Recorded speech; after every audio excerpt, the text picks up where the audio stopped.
Yep. Yeah.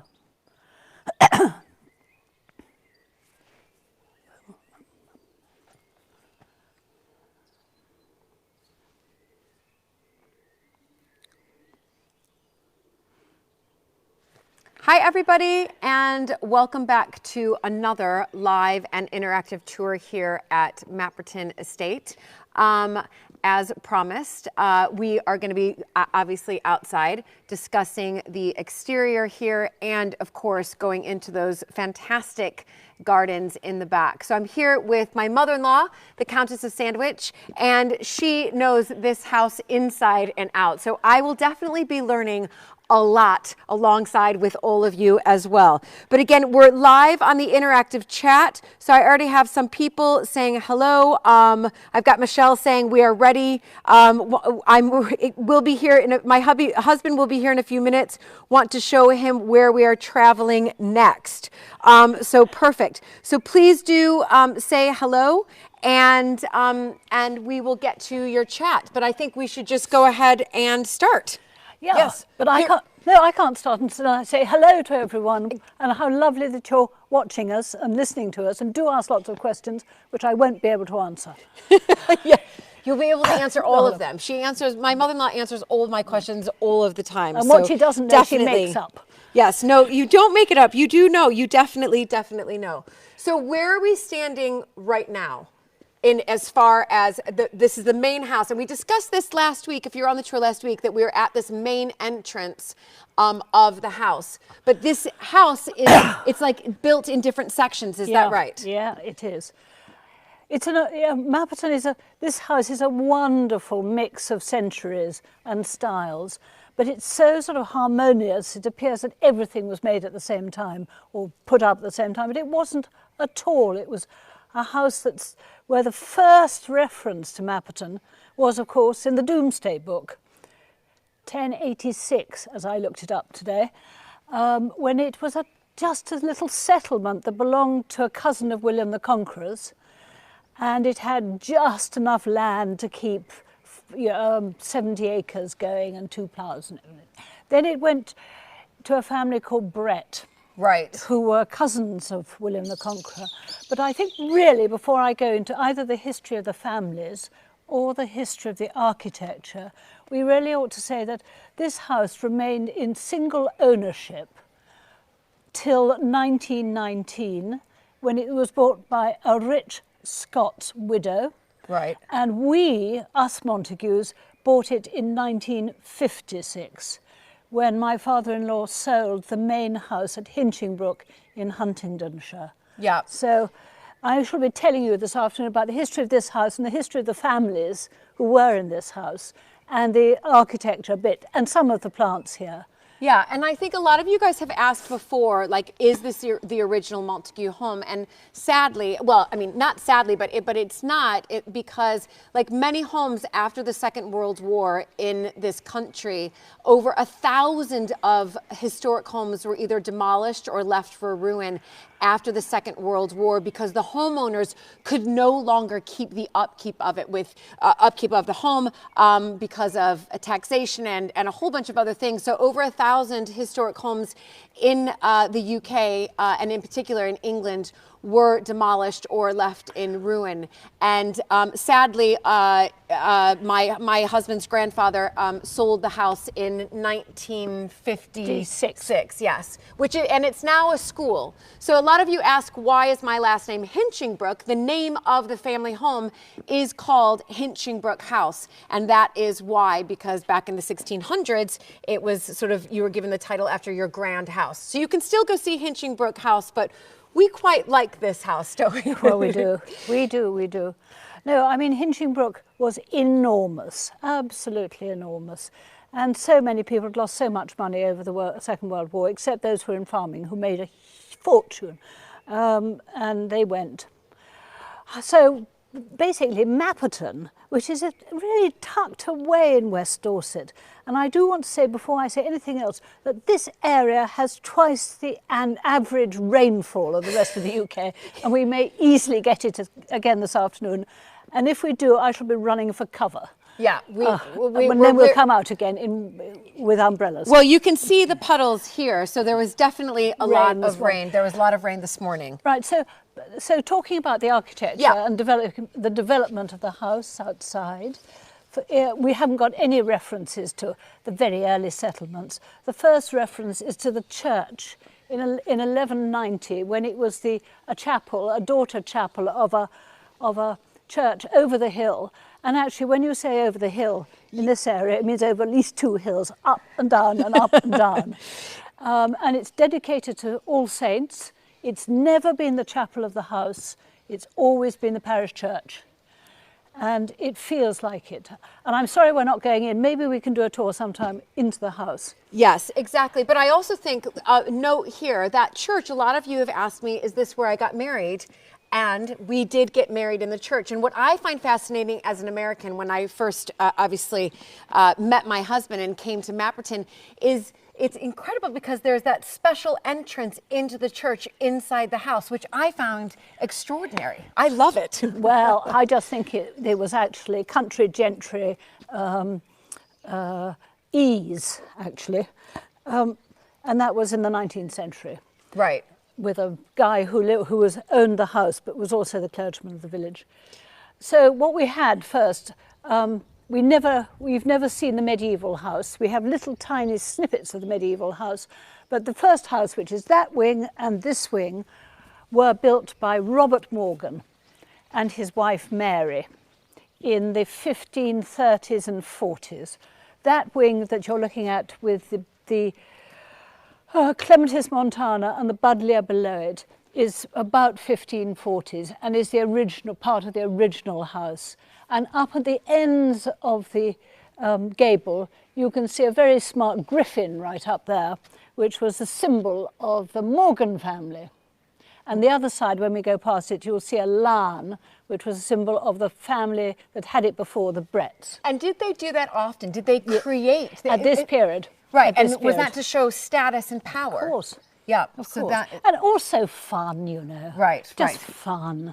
So this is the Tudor part of the house. And what's interesting for me, and again, I'm going to really show my American side here, is that when I first came to this country, when somebody would speak of it being a Tudor home, I actually didn't really know what that meant. I knew it meant old, but it goes for a time period, and it's named after, in that particular time period, the King Henry the Eighth, because that was his sort of last name, if you like, the surname, and so it was a Tudor period through that period. So this dates back to 1540. This part of the house, ish. And then there was again the Morgan 16th century hall along here, and the Morgans had this house until Morgan family, and until Christopher Morgan had 2 daughters, Mary and Elizabeth, no sons. In those days, everything had to go, you know, as it did. Yeah. And the estates were divided between Mary and Elizabeth, and Mary got Mapperton estate and another estate in Worcestershire, and she'd married a guy called Richard Brodrip from Somerset. So then the owners of the house became the Brodrips. Right. But as I was saying, it was in one ownership. So from William de Moyne to the Bretts, to the Morgans, to the Brodrips. It was one ownership. And what I would also want to say, it went through the female line, up the women. Exactly. So it may have all these different last names, but it basically was kept in one family just through the female line, which is fantastic. It's good, that. I do want to really pause here because I wasn't able to say hi to people because my link wasn't working. I've got it sorted out. So I think we should just pause and say hi to everybody who's tuning in. We've got Baltimore, Maryland, Las Vegas, just down the road in Bridport, of course. We've got somebody from France, I still say France, Coventry, Rhode Island. We've got Poundbury, did I say that the right way, in Dorchester? Yep.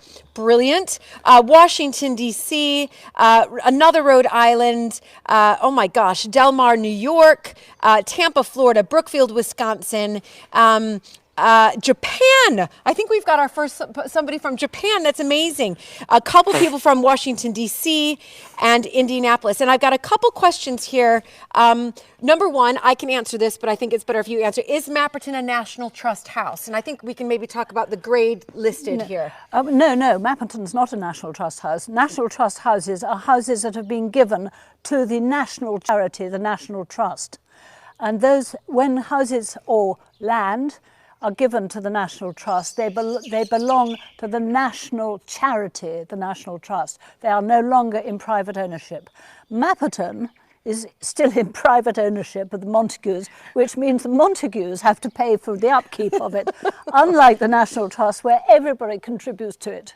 But actually, this year, the National Trust has closed all its properties down and is really moaning about the amount of money it's going to lose. Right, and same with us here. So again, we're not moaning. We're not moaning, but no, we're not moaning. But it is a private, it is private ownership. But in order to keep up, obviously, the heritage, the English heritage, England heritage, and the maintenance and the repairs, we do open it up to the public, of course. And which we're now not having to do so. So, so again, and what I also find fascinating, and hear me out on this, is the listed building. So when I first came over here, and I remember my husband saying, your son saying, it's a grade 1 listed building. I pretended like I knew what he was talking about, but in fact, I actually didn't. But can you explain what happened after the Second World War? So many homes were demolished and destroyed that finally the nation, I think, got its act together and said, we need to stop this. Is that right? Well, yeah.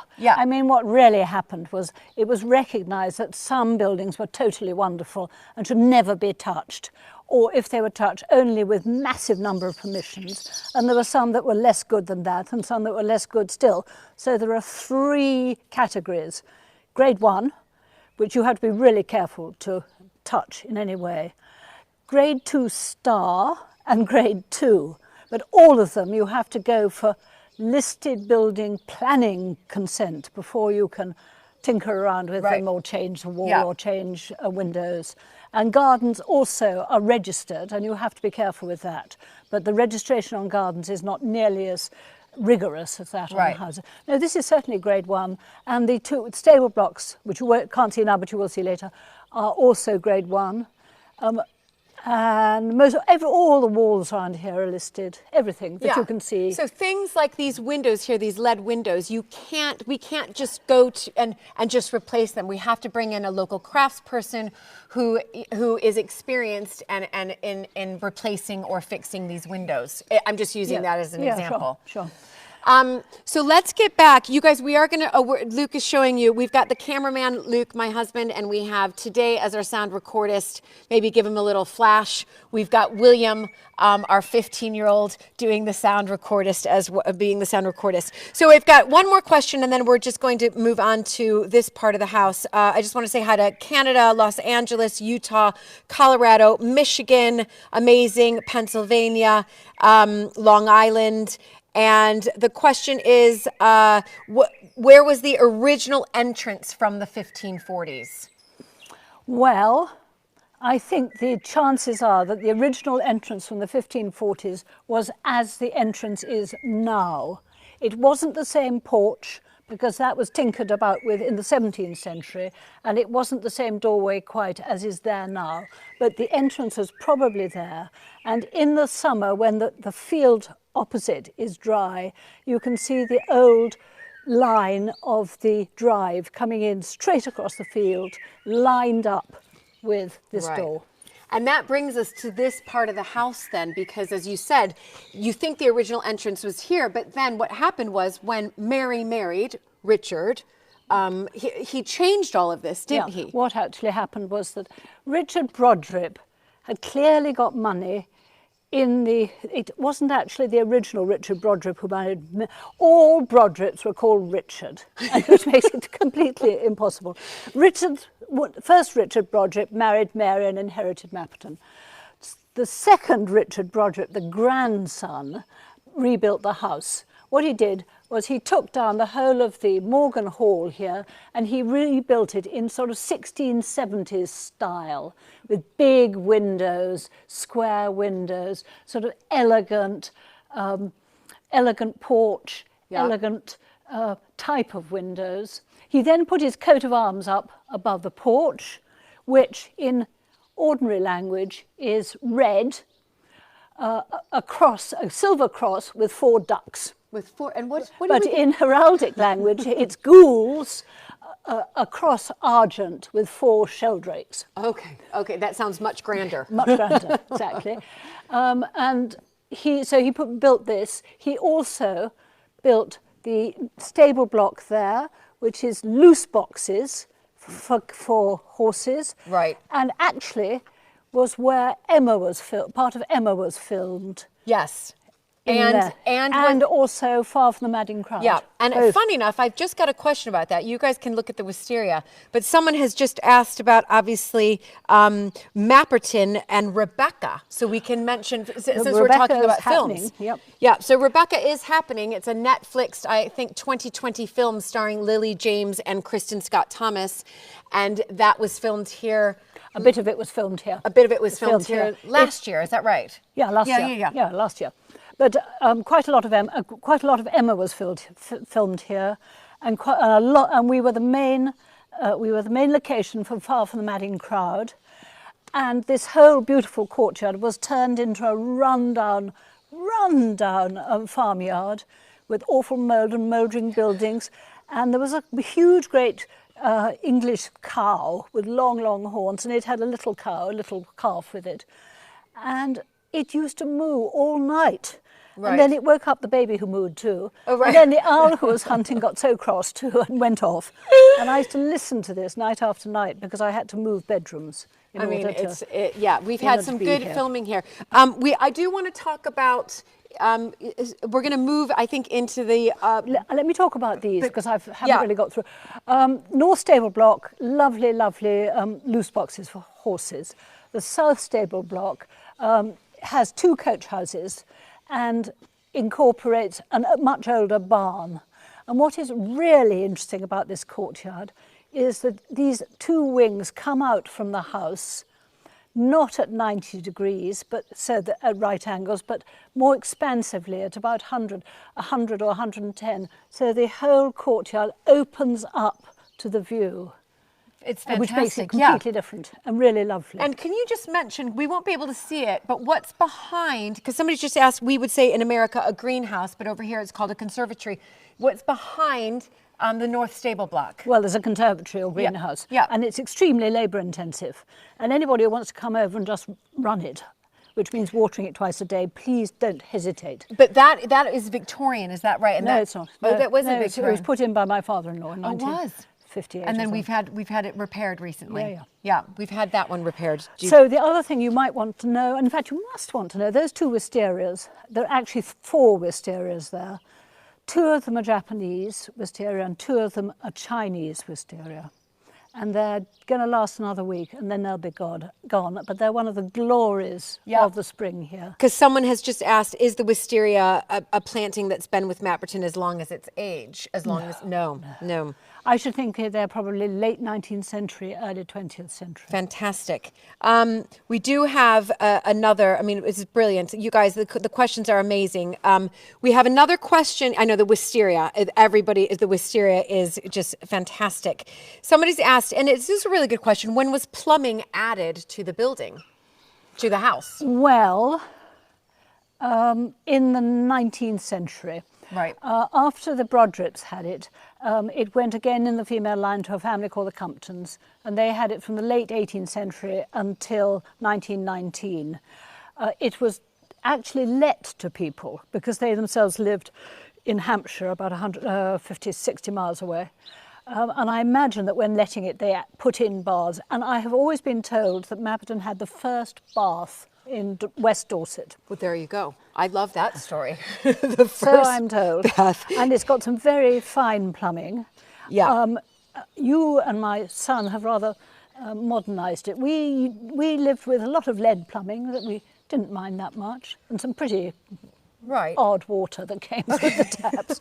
I remember that odd water, that colored water. Yeah. It's all right. It's Makes you okay. stronger. So yes. going back to the house, we've got therefore the 17th century house put in by the Brodripps, which they lived in. And then the Comptons took it over.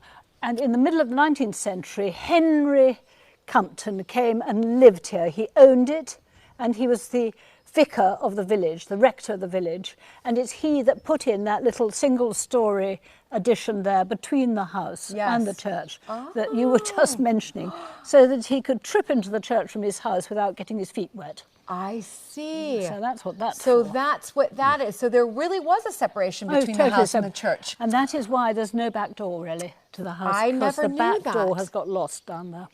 I never knew that. That is fantastic. And we will do a tour on the church because there's the stained glass is wonderful. There's enough in there. So let's go. Can we move on to sure. Absolutely. what's growing on the house, which makes it so beautiful? Well, these are Clematis montana. There are 3 different montanas here. One you won't be able to see because it's being a bit sort of shy this year. And then there's this pink one here, and there are 2 white ones. Yes. The one on the right is called Clematis montana wilsonii, and it's a very sweet scented one. So that's lovely. That is an interesting buddleia, which is sweet scented, salvifolia. And these great monsters here are all spurges, Euphorbia wolfenii. Yeah, my mother-in-law knows so much of the Latin. It's incredible. It is incredible. But the smell, I wish you guys could smell this through the screen because it is just a sweet smell that we're having right now. And can you just, and this, yes, and of course that. of course that. That thing over there is in fact a hydrangea, Seamanii, and I put it in right from near the church in the hopes that it would grow up the drain pipes of the church and conceal them. As it was, it moved left instead of right, and it's an absolute thug. And we have to cut it back every year because it tries to cover the windows and cover the wall. And that's the bit that the vicar put in, isn't right. it? In the 18th century. 19th century, right there, that bit right there. So that's hydrangea. So we've got a question since we're talking about moving on to the gardens. And so how many gardeners are employed by Mapperton House? Oh, well, that's an interesting question. In order to keep the gardens looking really good, we employ what is the equivalent of 3 gardeners, i.e. 15 man days a week. However, with the COVID-19, because we have no income coming in, we are employing 1 gardener and 1 part-time, so we have 9 man days. But we have at least 4 under gardeners. My husband, myself, Luke, right, the cameraman, the sound recordist, William has been definitely doing some lawn Jemima, Jack was, Jack, we've all been doing it. And everybody's been mowing. Everybody's been mowing. So there are more under gardeners than there ever are, but there is not enough gardening staff at the moment. So if you see it looking a bit scruffy, that's why. We're doing our best. We're doing our best. So we're going to start walking around because people are asking, walk us around the grounds. So Stacey, we're going to start walking around. I'm going to get to the question of the roof and what it's made of as soon as we get around to the other side of the house. Yes. Well, this side, they're stone tiles. They're stone. All this is stone tiles. And this, we re-roofed the whole of the 16th century wing with new stone tiles this side about 15 years ago. Right. Yes. And somebody's asked, are these the original windows? And I think I asked you that the other day. Well, it depends which. The windows in the, no, they're not. The windows in the 16th century part that we were looking at, 1 or 2 of them are original, the rest aren't. Okay. They are original in Richard Brodripp's part, but the actual windows and the openings are different. They're 19th or early 20th century. Okay, fantastic. Good question. We don't have the garden. Yes. Does Mapperton make candles that have the essence of the collection of flowers? Well, one day maybe. Who knows what we'll be doing after this is all over. Lots of things. So here we are coming on to And again, this is the Tudor part of the house, but this has a great story behind it, doesn't it? What happened is that in the 18th century, the fourth Richard Brodribb was a man of substance, county magistrate, eminent in the law, and I think he had ideas above his station. And he decided to change the north facade of the house from its 16th century style into an 18th century Georgian facade, more fashionable at the time. So he put in these sash windows, he put in this Georgian door, and then that little balustrade above. Yes. And in so doing, of course, he kept but obscured the 16th century doorway that, do you remember, we saw last week from the other side. So if you guys want, if you look back last week at the tour, just a week ago, same time, but you can see it on YouTube as well, you'll see that we actually showed you inside the drawing room one of the doors, one of the Tudor doors that was covered up, and it's actually now used as a cupboard for our Christmas decorations. So we did show that in there. So there was a Tudor door that was covered up because he wanted to create this Georgian. Yeah. And just explain again, Georgian, the period of Georgian. Oh, sort of middle of the 18th century. It's thought to be about 1750. And to do this, he used one of the sort of high-class contractors of the time, from a town called Blandford, and they were called John and William Bastard. And the Bastard brothers were known in the area as very competent and skilled contractors, building contractors. Okay, fantastic. And this was all done by them. And then right here, we were talking about this the other day, but these, and camellias. This flower bed here. Yeah. Well, the camellias, my father-in-law put in the camellias, which are those, the bushes with shiny leaves and red flowers or white flowers. But there were no flower beds there. There were just little spaces for the camellias. And I got so fed up with the public when I was working in the library behind there, so fed up with the public putting their nose across against the glass in order to see what I was doing, that I put in a flower bed so they can't now put their noses against the glass. Exactly. And it, curiously enough, it served another purpose. It made the house seem much sort of more established, not grand, but sort of more formal, with a flower bed at its feet at the bottom. Yeah. It was lovely. Yeah, I know. Extraordinary success. Yeah. Most things I do are marginally successful. That was very successful. They're very, I think we should move on to a huge success of yours. We've got some comments coming in. Somebody wrote unfortunate name. Yeah, the Bastard brothers, of course, but they'll always be remembered as their last name. So, yeah, I think it's quite funny. Somebody's written, this is really kind. I absolutely adore such tours, but they have to be longer. Well, that's why we're doing them every week for about 30 minutes. Thank you so much, Patricia. You're both fabulous. That's very kind of you. Yes, my mother-in-law is very clever. Absolutely. And somebody's asked about guidebooks. When, right now, because we're closed to the public, we're doing everything. So one of the things we do want to look into is obviously getting an online shop, but my father-in-law has a brilliant book that actually is online on Mapperton.com called Mapperton Moments, and you can purchase that, and you can read a little bit more about that as well. But we will be putting the guidebooks and the tea towels. Yeah, and tea towels and guidebooks. Tea towels and guidebooks coming up. Possibly postcards. So yesterday when we were sort of rehearsing this a little bit, I've always wanted to know about this tree. Yeah. And well, it's an acer, which is a maple. It's called Acer grisium, and you plant it both for the elegance of its leaves and for its bark, which is wonderful. And I am told by dendrologists who've been here that this is the finest specimen in the United Kingdom, and it's online in as the finest Acer grisium. Right. I suppose it's a site which has the finest trees of all the different types. Yes. And this is a type of maple tree. Yeah. And what you do in the autumn. I love this. What you want to do is you just peel the bark off. I mean, it's incredible. It's beautiful. It is beautiful. And it's no problem if you peel the bark off. No. That's it. No. I mean, so pretty. Yeah, it's just, it is just so beautiful. Look at that. You can just peel the bark off. And sometimes when I used to get infuriated when I was running the estate, I would come out and peel a little bit of bark off and feel much better. It feels much better. It does. Somehow I am feeling better already. But how wonderful. Beautiful, beautiful tree. And so this sort of, all of a sudden you have this, and I remember, Caroline, one of the things you always said to me, which is that having a manor house like this is wonderful, but you would never, it wasn't very common to have such extraordinary garden to this size of manor house. Is that right? Well, I think what happened to this house was that it had a relatively small garden until Mrs. Labouchere bought it in 1919. And then she put in this Italianate formal garden in memory of her husband, who'd already died. She was a wealthy widow. And this is in sort of arts and crafts, and rather arts and crafts Italianate style, rather similar to the gardens that were designed by my husband's relation, Harold Peto, who's rather like Lawrence Johnson, actually. And it's wonderful.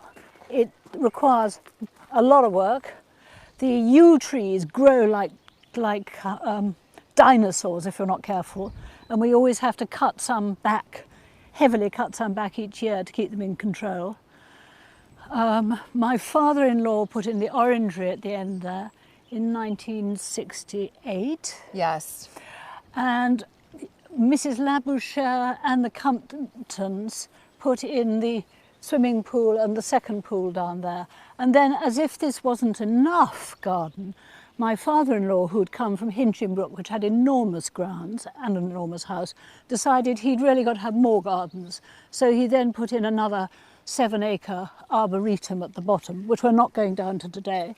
Right. But I am prepared to do a tour of the plant sometime, if you really wanted. No, I think... but so we just got to get the technology. It's gardens as far as the eye can see for my father-in-law, and we've been keeping them going ever since. Yeah. And replanting, doing tons of replanting. Well, your knowledge is just, I mean, it's just extraordinary. I mean, I learned so much from my mother-in-law. I don't remember it all, but I do try. Don't bother. But it's years. I've just been doing it for years and years. So just to recap, this garden was put in by Ethel Labouchere in 1920? Well, it was yes, it was finished. The formal garden here was finished in 1927. Right, in 1920. So it was finished in 1927. And I always look at, because she put in, I think, she put in little grottos. Little grottos. And they all had chimneys, because she used to sit in them doing watercolours of the garden. And as I said earlier, this is a very rainy area. So she rather needed her little fire to keep warm by. So there's a fire in that grotto, a fire in this one, a fire down there, fireplace, and a fireplace over there. Right. There's 4 fireplaces where she would sit and paint and stay warm. I've used one. The rest of them don't work. Do they still work? Well, one does. Yes, one does. Yes, and it's I've just got some people coming up. The gorgeous garden, the pool. Somebody's asked the pool, why was that built? The pool's down there, because there's 2 down there, really, aren't there? Well, the first one is at least was in the tithe maps of 1851, and I guess it certainly wasn't a swimming pool.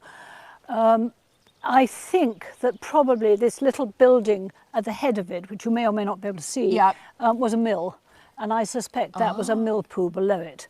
That was a mill. Medieval, and that pond was there.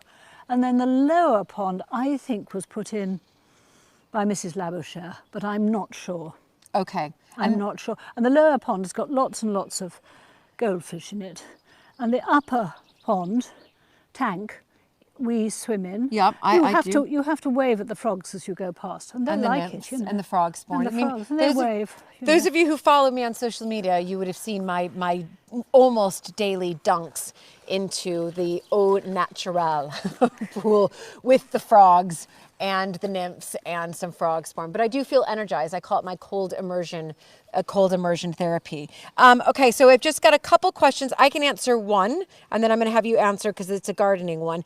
Is Hinchinbrook still standing as well? So early in the tour, Hinchinbrook still is standing. It's a 6th form school. It was sold by my husband's grandfather, my mother-in-law's father-in-law, in 1956, which is, as I was saying before, after the Second World War. over 1,000 historic houses were either demolished or left for ruin because the homeowners couldn't keep the upkeep of them anymore. And that's really when we started, when I say we, but when families started to open up their houses to the public in order to make more, after the Second World War. Yeah, but actually, if you read Pride and Prejudice, yes, Jane Austen's Pride and Prejudice, you'll find that she goes round her future husband's house because that was open and the housekeeper takes her. There was a tradition of some of the big houses opening. Chatsworth used to open. Yes, yes. There've always been some houses that have opened. That have tried to open. Okay, couple gardening questions, and then we will sign off. So we have, okay, out of all the flowers at Mapperton, what are your favorites? The roses. The roses. I love the roses. We've got a good collection of what's called old roses. In other words, they're the old French roses, which have this wonderful, deep, exotic smell, the attar of roses smell. I love those. They only flower once, so they're not as exciting from the point of view of endless colour as modern roses, but they're stunning. Right. And after that, what do I like? I'm very fond of these wisterias, actually. I love them very much. Yeah. And I particularly like one over there, which is so old that it's got a huge and twisted stem. Fantastic. Okay, and then does Mapperton have honeybees, and do we sell honey? Yes, we have honeybees. No, we don't sell honey because we eat it. Yes, exactly. We do have honeybees, and they're up there. But they're not enough. We've only got 2 hives at the moment. Yeah. And I'd like to have about 10 or 12. And did you know, because I only learnt this when we had beehives here, that the standard rent for a hive of bees per year is 1 pot of honey. Yeah, no, I did learn that in lovely. my TV series, An American Aristocrat's Guide to Great Estates at Doddington. I did some beekeeping, so I learned so much about beekeeping. Okay, so I think that this is a good question to end with because it can lead me into my answer. Is any idea if when tours will resume, and how is your country handling this aspect of quarantine? So I can really answer that is we probably will be closed here for the rest of the season. Our season runs here from about March 1st to the end of October.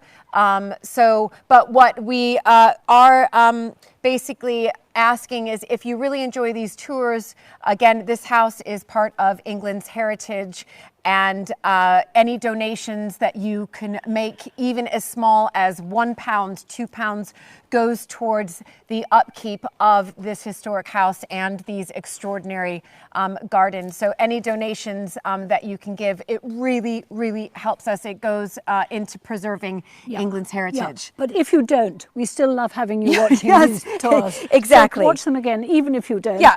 And we really enjoy it, and come again. Yeah, definitely come again, you guys. And hopefully we'll have those guidebooks and those tea towels up on our online shop by next week as well. So you can look at past ones, one from last week, the one the week before, and again, we'll be having one next Tuesday as well. So please share this link with anybody. This link is live. This link, anybody can replay this. We'd love you to share this link to anybody who you think might be interested in watching these tours as well. Website address, mapperton.com/live. That was, and maybe we can just turn the camera just to say thank you to Luke. our sound recordist. Thank you, William. And our cameraman, producer, and director, my husband, your son, Luke. And thank you, house. Thank you, garden. Yes, thank you all. And we'll hope to see you guys again next week.